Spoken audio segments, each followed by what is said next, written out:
Hallo und herzlich willkommen zu einer neuen Folge von Mountain Mentor. Mit mir, David Göttler.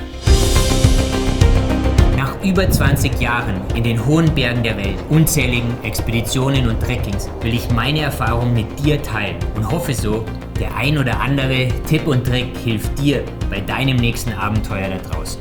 In dieser Folge will ich dir mein Trinksystem zeigen. Ich bin fest davon überzeugt, dass dieses System einen riesigen Unterschied ausmachen kann, wie viel du während einer Tour am Berg trinkst. Das ist wiederum am Ende ganz entscheidend, wie gut du dich fühlst und dann auch erholen kannst. An dieser Stelle ein ganz großes Dankeschön an The North Face, die diese Serie erst möglich machen, und natürlich an dich fürs Einschalten. Ich freue mich über jeden Kommentar, jedes Like, und du hilfst mir sehr, wenn du den Kanal abonnierst, und nicht vergessen, die Glocke aktivieren, wenn du keine Folge verpassen willst.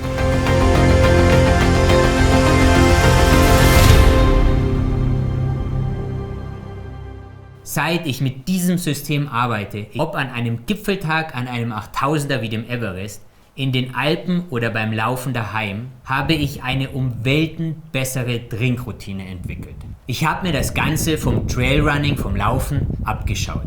Früher hatte ich immer meine 1 Liter Trinkflasche im Rucksack. Auf den hohen Bergen oder im Winter in einer Thermosflasche oder ähnlichem. Der Nachteil ist ganz klar, dass ich immer meinen Rucksack runternehmen muss. Aufmachen, Flasche suchen, trinken, alles wieder verstauen und dann kann es wieder weitergehen. Das kann okay sein, wenn man gemütlich dahin schlendert. Aber selbst hier wird man eher längere Zeit ohne Trinken in Bewegung sein und dann bei einer Trinkpause eine größere Menge trinken. Dabei ist es aber besser, vor allem wenn man sich schneller bewegt, öfter dafür weniger zu trinken, weil der Körper kleinere Mengen besser aufnehmen kann. Als nächstes kam deshalb dann bei mir die Phase, mit einem Trinkbeutel und einem Schlauch nach vorne unterwegs zu sein.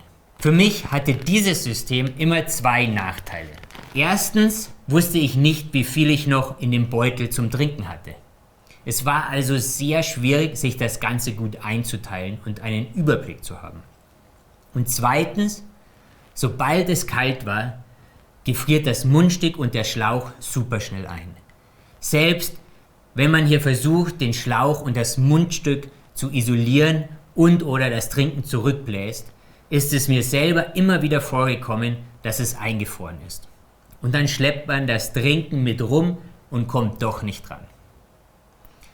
Als ich dann mehr und mehr Trailrunning als Training für meine 8000er gemacht habe, kamen immer mehr die Laufwesten zum Einsatz.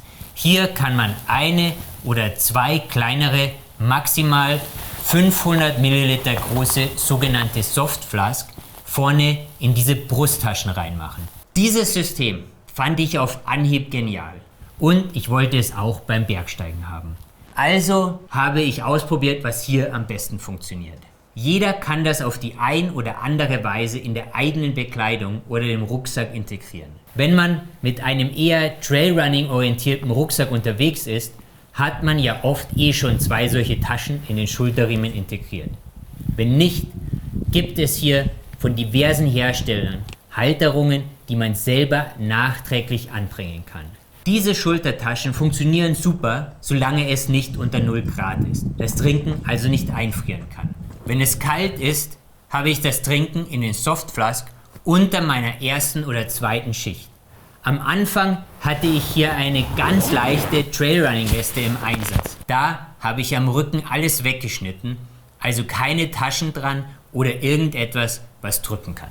Mit der Zeit habe ich dann an verschiedenen Schichten, vor allem der 2. Lage, der Fließschicht, eine Netztasche dran genäht. Und bei meinem aktuellen Expeditionskit habe ich das Ganze in die Hosenträger integriert. Dieselben Hosenträger haben wir jetzt auch im neuen Down Overall. Hier habe ich jetzt einige Vorteile beim Trinken. Erstens gefriert es mir unter der Daunen- oder Hardshell-Schicht nicht mehr ein, weil es immer schön nah am Körper ist.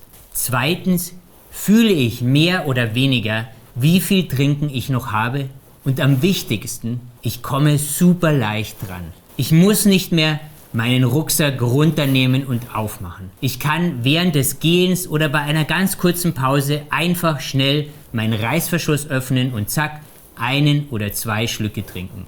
Und glaub mir, je weiter oben du unterwegs bist, desto einfacher müssen all diese Kleinigkeiten und Handgriffe sein. Wenn es mehr Schnallen und Reißverschlüsse zum Öffnen gibt und Handgriffe braucht, macht man es einfach nicht.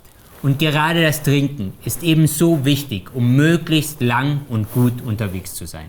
So, das war es von meiner Seite aus und jetzt bin ich gespannt, was du dazu sagst oder ob du noch eine Ergänzung hast oder ein anderes System bevorzugst.